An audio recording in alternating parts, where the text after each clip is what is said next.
What's going on, wrestling family? Welcome back to the channel. So we're going to react to my guy Kicking It with Leo, as y'all like to call him, the son of Kicking It with Ross.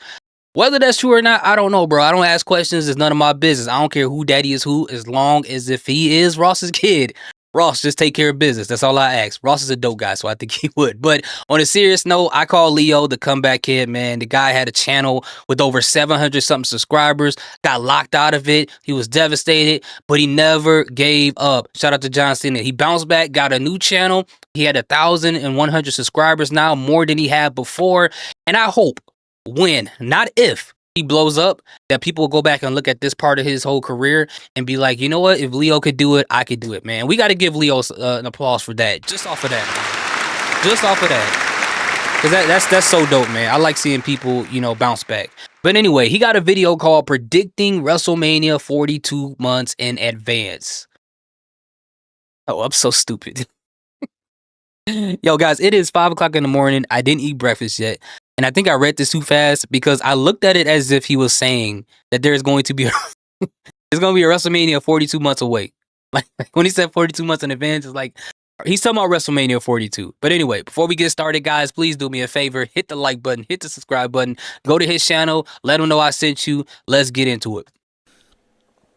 What is wrong with me, man? Welcome back to another video. So we already know that WrestleMania has come and gone and everything like that. We're on the road to Money in the Bank and ultimately SummerSlam as well. But I want to predict WrestleMania 42 months in advance, and as we get closer to WrestleMania 42, we'll probably do a reaction where I see how far off my predictions were or how spot on some of my predictions may have been as well. So y'all also comment down below your matches or what matches you are looking forward to seeing potentially happen at WrestleMania 42. What matches would you guys like to see?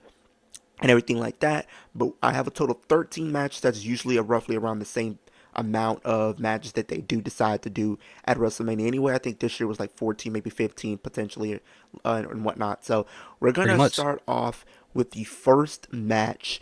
It's for the Women's United States Championship. It is a fatal 4-way for the United States Championship. Whoa. Let me stop him right there. Now, just off the stipulation itself, I tell you guys this all the time. NXT and WWE on the main roster, they always kill it with these fatal 4-ways and triple threat matches. So it almost does not matter who's in this match.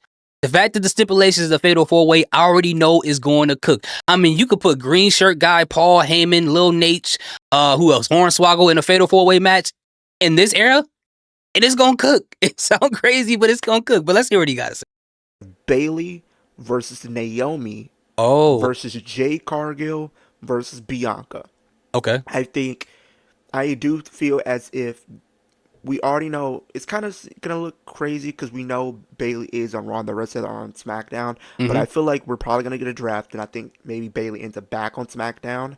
And then we already know that there's been some type of tie-in with all of these women in some way, shape, or form. We know the stuff with Bayley and Bianca, that writes itself. We know the story between Jade and Naomi, that's there. So we put all those women together and let all of them wreak havoc and let those 4 women compete for the U.S. Championship. I think this gives the U.S. Championship a lot of prestige because of the people competing for it, the match that we could be getting for it as well. I think this gives it some type of importance and relevance going into WrestleMania, considering that it didn't make the card this year. So I think you need to do something to make this title feel, important going into WrestleMania. And I think why not have it be featured in a great match with some of the best workers that they do have. Bayley, when she's given the green light, she can really do something really, really special. So why not decide to do that? So like the interesting thing about all that, and I don't mean to cut you off, Leo, sorry. Yeah, obviously there'll have to be a draft for Bayley to go over to SmackDown. After she wraps up this whole thing, she got it going on with Lyra Valkyria and Becky, because she got to get Becky back. I mean, Becky put the bops on her and made her miss WrestleMania this year and got on Chris Van Vliet's interview, pretty much stuff about it. So they got to wrap up that whole thing. Hold on. Excuse me. They got to wrap up that whole thing. But the thing is with SmackDown, with the mid-card division, they don't really have that that veteran star presence, right? You had Chelsea Green, who's the champion, Zelina Vega, who's currently the champion, and I love the both of them. I think they're great. But when you look on the Raw end, even if it's just Becky Lynch, that's doing so much for Lyra Valkyria. So they need somebody on the other end that's going to kind of elevate that division over there. That is a veteran star presence, and him inserting Bianca Belair, Jade Cargill, Naomi into this whole situation, it'll definitely do that. And if it does turn into a fatal four way for Bayley, this will be great for Bayley. The only thing is depending on the whole thing with Naomi possibly trying to have a kid from Big Jim, you know, all the explicit stuff she put online that I don't really want to think about. Depending on when she wants to have a kid can affect that prediction. But also the question to that would be, do they actually need Bayley to be in this match? Because if Bianca Belair is in fact involved in that whole situation, if they do some long-term story booking for that, and we find out that she has something to do with the Jade Cargill situation, then, you know, Bayley would kind of just be the fourth wheel in that situation, right? But if they can find a way to wrap the stories together, you know, I'm not opposed to this match. I think it'll be great. I mean, Bianca is great. Naomi's new heel turn is amazing. Jade Cargill is pretty good. Bayley is definitely really good and very underrated in my personal opinion. So I'm not opposed to this match. I think this match will absolutely be a banger. Have Jade Cargill, who's looking to become champion. You got Bianca, Yeah, Jay's who's gonna be at US this champion at in some this point. timeline has turned heel and has been aligned with Naomi. And we find out that both of these women are going to do whatever it takes to become U.S. champion. And then they pretty much say it's pretty much somewhat every person for themselves, but at the same time they're willing to work together against Bayley and Jade Cargill so that they can be taken out of the equation, so it could be just them two and a deciding factor. So Mhm. I definitely think that we're probably going to get an opportunity where we can see these four women compete for the Women's United States Championship. The next match is a singles match. It is Randy Orton versus Matt Cardona. You think he's coming Yes, back, huh? I have Randy Orton versus a returning Matt Cardona. Let these two really go out there and give us a good 10-15 minute match. I think this would be a great way to reintroduce Matt Cardona and you have him be featured in a high profile storyline going into WrestleMania. I know people are probably going to say, well, what about Kevin Owens? The only reason why I didn't put Kevin Owens on this card is only because I don't think Kevin Owens will be back in time to make WrestleMania Yeah, 40, that's what they're saying about his neck injury, that he's not gonna make 42 in time. Yeah, so that makes sense. too. So I had to kind of, spitball some ideas. We could go with some different names in the WWE, but this is a match that I personally would really love to see play out on television leading into WrestleMania. I think the chemistry that these two guys can have on the microphone could be really good as well. Thanks. I think the chemistry that they can have in the ring could be good. I feel like this is a match that I think people are going to be sleeping on, but I think can really steal the show at Yeah. any given moment, and I don't think I would be surprised if it did. So I got to put Matt Cardona returning to face You know, Randy Orton in a one-on-one match. I I ain't think gonna this lie to match you guys. I seen it a lot. A lot of people like sleeping on Randy Orton matches, even like his match against Cena. Probably more so that has to do with Cena, but even his match against Kevin Owens that was supposed to happen at WrestleMania and stuff. They're like, that match might just be okay. But if it's like whoever, like I say, if it's Kevin Owens versus anyone else, they will be excited about it. If it's John Cena versus anyone else, they'll be more excited about it. So I don't understand like how people feel that way. I mean, if they feel that way, that's cool. But I think Randy Orton is still pretty good in the ring, man. is going to be really, really good. The next match that we are going to have on this card is a ladder match for the Oh. Intercontinental Championship. We know that the Intercontinental That's Championship very is interesting because remember Matt Cardona won the IC title that way at a WrestleMania as well. So for Matt to be on the same show that has a IC ladder match, interesting.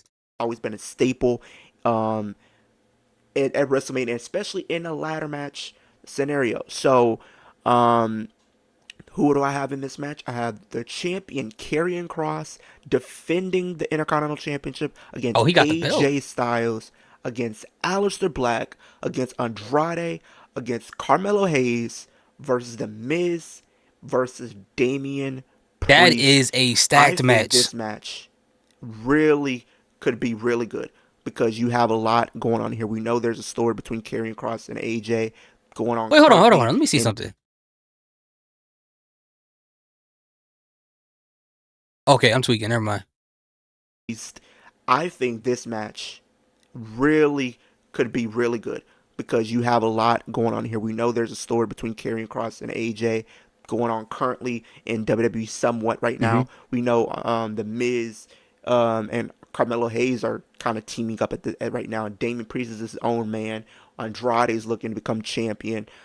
I mean, the story I think could really be interesting, having people that really want to help elevate this Intercontinental Championship to the next level. And you got somebody like the Miz who's made a career out of becoming Intercontinental Champion, is willing to do it again. I think that that'd be an interesting story to tell. Him trying to potentially break a record. I think that's really cool as well. So I got to put him in the conversation as potential people to put in this match for the Intercontinental Championship. So the next match So I'm we assuming have is Andrade and Damian Priest are gonna get drafted to Raw. That's basically what we're saying, unless they do the title swap thing that they did before. for the World Tag Team Championships. We have Finn Balor and JD Oh, McDonough versus Dominic Mysterio and Rey Mysterio. I feel like Finn Balor is going to turn I think people got PTSD from Finn and JD holding the tag team titles before. Ooh, I mean, this will be an opportunity that they can do to make up for it, because what they did before was garbage. Like, I don't know why they did that. That was crazy, but this will be an opportunity to do that. And right now, with Dominic Mysterio being a babyface, especially after winning the title, the IC title at WrestleMania, um, it would make sense that he would team up with his dad. It would make sense. I think that would be cool. on Dominic and kick him out of the Judgment Day.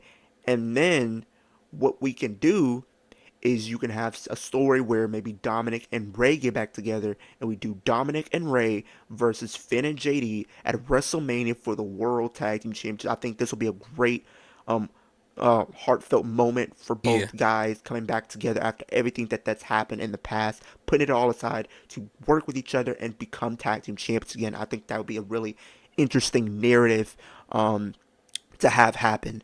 Would y'all want them to come out like Rey Mysterio and Dominic Mysterio to come out with father and son masks? Like I know Dominic came out in a disrespectful way with the mask, but would you like for Rey Mysterio to introduce a new mask for him and Dominic to wear exclusively for that match, as as a gift, as being father and son and being back on the same page? I think that would be kind of a dope moment. I think it would be. On the show.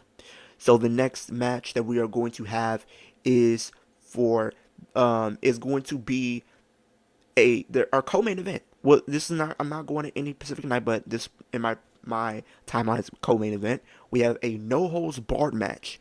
We have Ooh, Gunther this is versus going to be Ilya fire. Dragunov in a no holds barred street fight.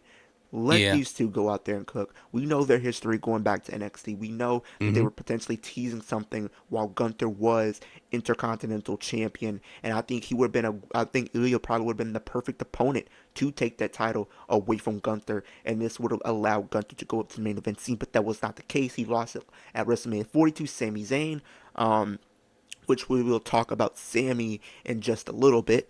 But I think this will be a great match to have co-main event night one of WrestleMania if it does come to fruition. So our main event of night one is for the World Heavyweight Championship.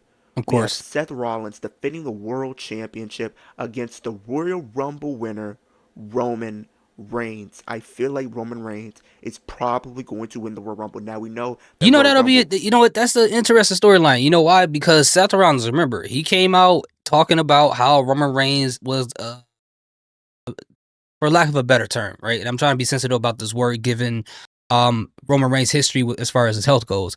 But basically, in a sense, saying that he was a cancer to the company. You know, when he was going into WrestleMania 40, he was talking about how he didn't like what Roman Reigns was doing. He was bad for the company. He wants to take him down. And now that Seth Rollins is becoming that very person that he was talking about Roman Reigns being.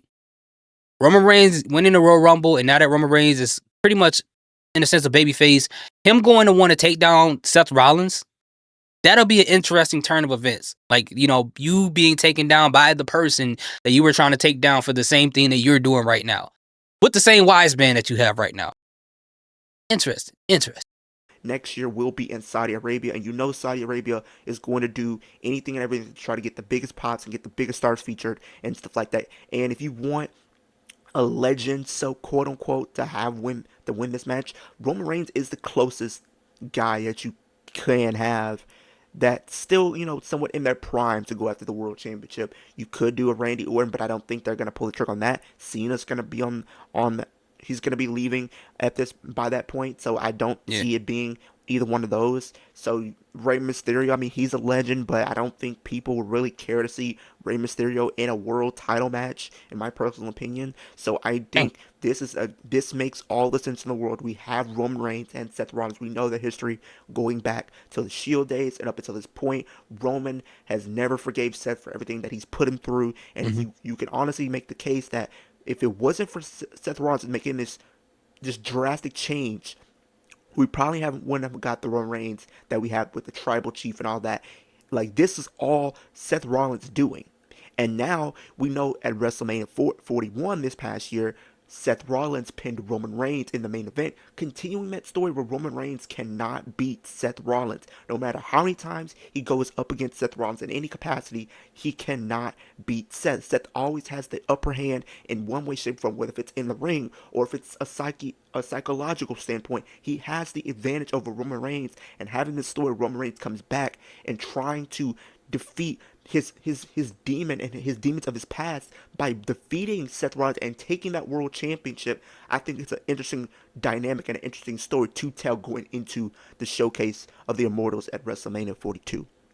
So that will be my night one main event. On to night two, we are going to kick off with the United States Championship. For the men, we have Jacob Fatu versus Drew McIntyre.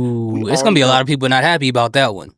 Only because they feel like Drew McIntyre should be in a higher position, that he should be going after one of the championships. Like that isn't a mid card title. There's a lot of people because they don't. There's people who was upset that he was even in that fatal 4-way match at Backlash. So yeah, they gotta find it. They're gonna have to find an interesting reason for him to to lose that match at Backlash and still stick around to be battling it out in the mid card division for the U.S. Championship. But yeah, if they can find an interesting way to make it make sense, then I'm all for it. That they're already teasing it on SmackDown already. Drew McIntyre, he said he wants to fight the biggest and the baddest, and he said that is none other than Jacob And to Fatu. be honest, this type of match probably can happen at SummerSlam. It probably don't even have to wait till WrestleMania 42. But what do I know? So he says he wants Jacob Fatu. We tease it. We're probably gonna do something with Solo. Solo's gonna lose to Jacob, unfortunately. Then maybe we might do Jeff Cobb. Jacob overcomes both of those guys and moves on, and we have Drew. But then they'll probably do Solo versus Jacob, right? At SummerSlam. So yeah. Drew waiting in the wings, and we do Jacob and Drew at WrestleMania, and I think these two can put our all-out car wreck for this U.S. Championship. This will help elevate the championship as well. We already know, me personally, I feel like Drew is going to have almost like a Gunther type run with this U.S. Championship, so whenever he does lose it, it makes all the sense in the world for them to have it happen the way that it does. So I think it would be interesting to have that happen. So we're gonna go into the next match, I which don't know will why though. I don't feel like Jacob's gonna have that title all the way to WrestleMania next year. Because I can't see them. Even though he's gonna be feuding with Solo, and I'm not saying 100% that I believe Solo is gonna win at SummerSlam, but I can't see them just having him just out there without him ever getting the championship between now and next year. Whether he gets traded to Raw and get the IC title, or whether he stays on SmackDown and get the US Championship. But hook or by crook, I feel like they're gonna put a title on Solo at some point. And no, not the speed title. I think he's actually gonna get a title at some point. be for the WWE Tag Team Championship. We have Sami Zayn and Jey Dang. Uso versus Motor City Machine Guns versus Pretty Deadly versus the Bloodline versus Fraxium versus Penta and Rey Fenix for the WWE Tag Team Championships in a gauntlet style, elimination style. Yo, Think that SmackDown tag team division is gonna be stacked. Raw really ain't gonna have nobody. that would be kind of cool to have, or you could do a ladder match potentially for the tag team titles. I thought we could have done that this year at WrestleMania, so why not redo it next year? And you can also have in none other than Street Profits in there as well on DIY. You could probably have the whole tag team division at that point if Dang, you that wanted is to. At this crazy. point, I say even unify the tag team division if at this Okay, point okay. because you If got they the Europe. unify it, then cool. I get okay. I'm with it. If they gotta unify it, bro, because all them people are on. If all them people is in a ring fighting at the same time, bro. If anyone got ADHD or anything like that, They're not gonna be able to focus. It's gonna be too much going on. Too much going on. Almost like I don't know if you guys watched TNA before, but back in the day, when they had King of the Mountain, it was just too much stuff happening at the same time. It'll be hard to concentrate. So it'll be interesting to see if they did do something like that. How are they going to make it where people can like really focus on the moments and absorb the moments without worrying about like 8 people trying to climb one ladder or something like that? Really don't have that many tag teams anyway, so why not have that potentially be something that does take place going into WrestleMania? So the next match is for the Women's Intercontinental Championship. We have Becky Lynch defending against Zoe Stark. I Mm. think Zoe Stark, being still in WWE, I think that shows that they might have some type of plans for her. Maybe they And do she can go in the something ring with her. too. Hopefully that they do. I mean, she's very, very talented. I think she Hmm. just needs that opportunity to really show what she can really do. And if you really go back to when we had that feud between Trish Stratus and Becky, I think the only person that I felt like really shined throughout Yep. that feud Zoe was, Stark. none other than Zoe. And I feel like once they dropped the storyline, they could have used that opportunity to catapult her to the next level. But unfortunately, that was not the case. So maybe this is a way to they can redo that and actually give her the much needed win. And I think with Becky being a heel, this would be a great, interesting dynamic to have Zoe the first time on in her career as a babyface on the main roster.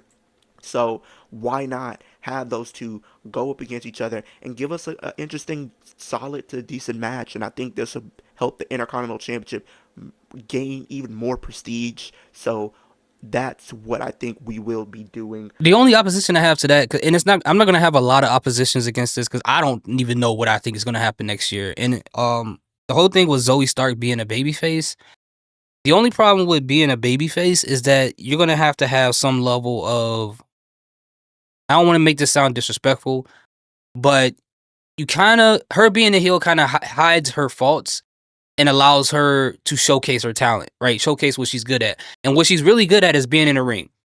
As of what we saw previously on the main roster, as far as promos go, she's not that great. She's not, unless she finds a way to get better at that. Because her being a babyface, you probably gonna have to do a lot of talking.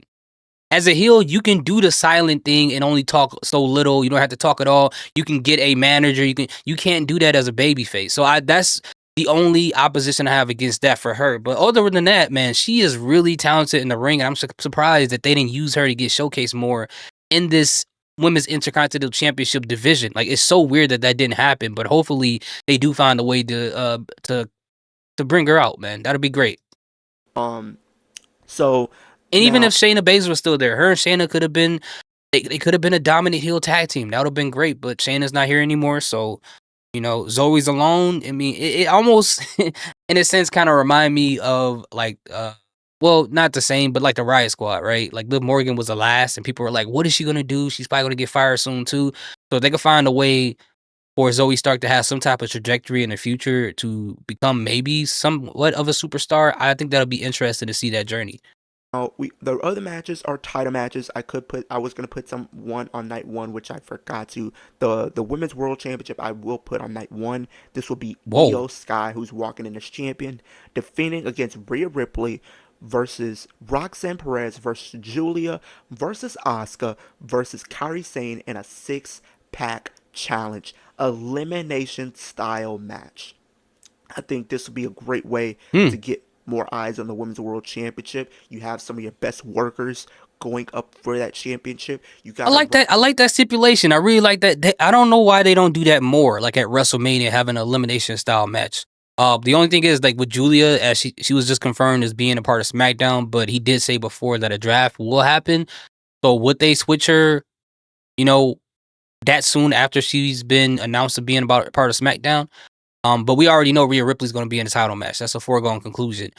But the question is, will Io Sky be champion going into WrestleMania 42?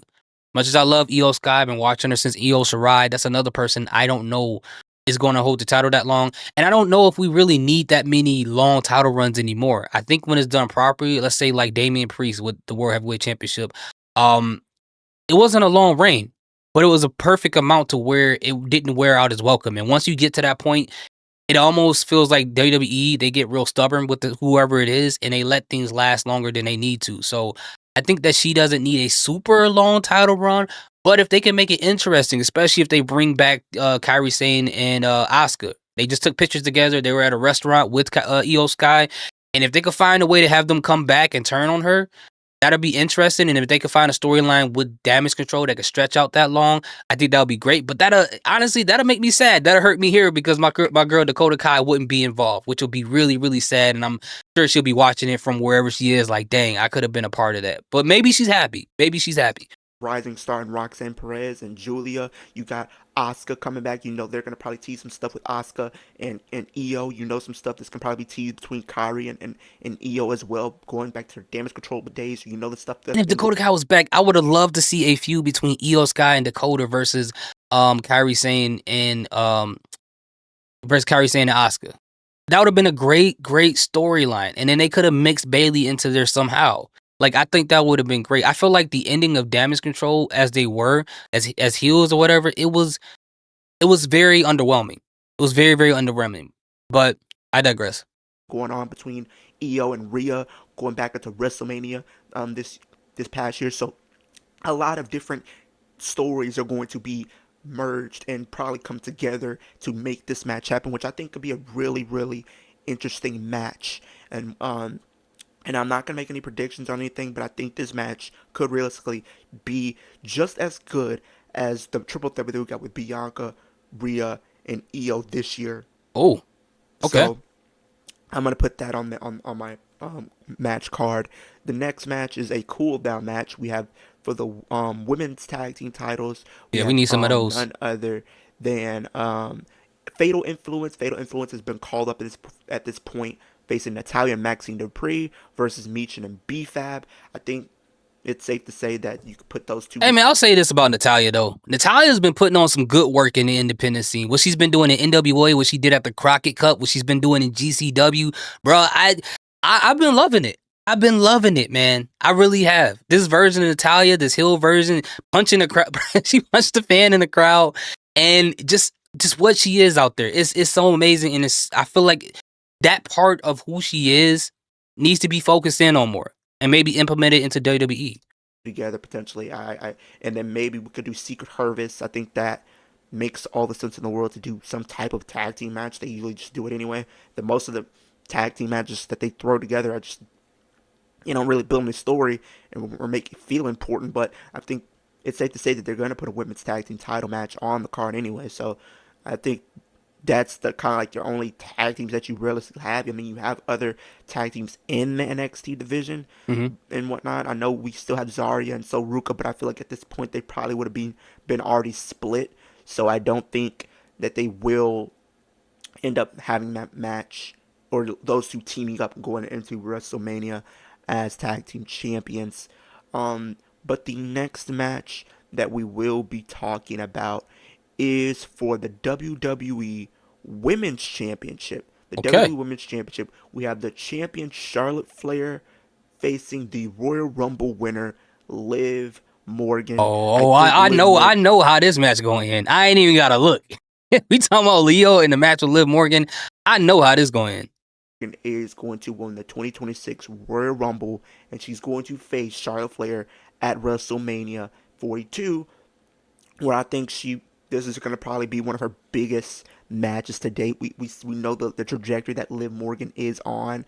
We know that she's been doing some stellar work this entire year with the match that she's been having in the tag team division with Io Sky and Dakota Kai before she was released and stuff like that, and the match that she had with Bianca and Jade, the Hmm. match that she had with Rhea on Raw on Netflix was really good. The match that she had with Io Sky on Saturday's Night Main Event was really good as well. Her performance in the Elimination Chamber this past year was really good. Her performance in the World Rumble was really good as well. I definitely got to put her in that conversation. We can do Charlotte versus Liv Morgan for the women's championship, and this will be the way we can have Liv Morgan finally have her WrestleMania moment and her first WrestleMania win, because in her career she has not won at WrestleMania yet. So this would be a great way to finally give her that win and give her that big fight feel and give her that big crowning moment that she relatively really deserves. And we know when she goes to Saudi, she's one of the bigger stars that do step foot out there. So I think this will be something I can really see happening, and that will be your co-main event. And then the main event of the evening for the WWE Championship, we have CM Punk defending the championship against CM Punk Cody is champ? Rhodes, who won Okay, the okay. I'm with Elimination this. Chamber to win this, to take to win win an opportunity to face for the WWE Championship, I should say. And I think they teased it going into this year's WrestleMania. I think a lot of people would have thought this probably would have been one of the matches that we could have seen happen, but they pivoted and we ended up doing Cody this year versus John Cena. I think I think it's safe to say that we probably will have a situation where during the run of Cena, Punk does take the title. Then we can have Cody either come back potentially, and then we can set up those two for WrestleMania. Because I think this feud between Punk and Cody could be really interesting. We've seen the teases that we did get this year, and I Yeah. enjoyed them. I would Hmm. love to see this be a full blown feud. So why not actually let these two go out there and have an interesting feud going into WrestleMania? I think both guys deserve it. I think CM Punk deserves to go into a WrestleMania defending his world title in a main event. I think Cody's probably going to main event another WrestleMania. So it's safe to say that this probably could be one of the matches that we do have going into WrestleMania 42 next year. But those are my matches that I predict happening Okay. at WrestleMania Yeah, I'm 42. not mad at none of those matches at all. I think some of the matches probably were bloated, but if WWE can find a way to make them interesting, I'm not mad at it at all. I mean, you got CM Punk going into the match of champions. I'm already sold on this card just off of that alone, and a couple fatal four ways and an eliminator match. I think that's very interesting. It's just some champions I don't know if they're going to be champion that long, and every champion doesn't need to be champion that long. But if they can make it interesting, as I always say, do what they want. What do you guys think? What is your favorite match prediction that Leo has on this list? Please do me a favor. The link to his channel is in the description. Go to his channel, hit the like button and the subscribe button. Be sure to join us every Monday and Friday for our live stream for Monday Night Raw and SmackDown with the Flex Zone podcast. He does live stream with them on NXT and for AEW Dynamite if you care about that type of thing. Thank you guys for watching the video. Salute, peace, have a great day.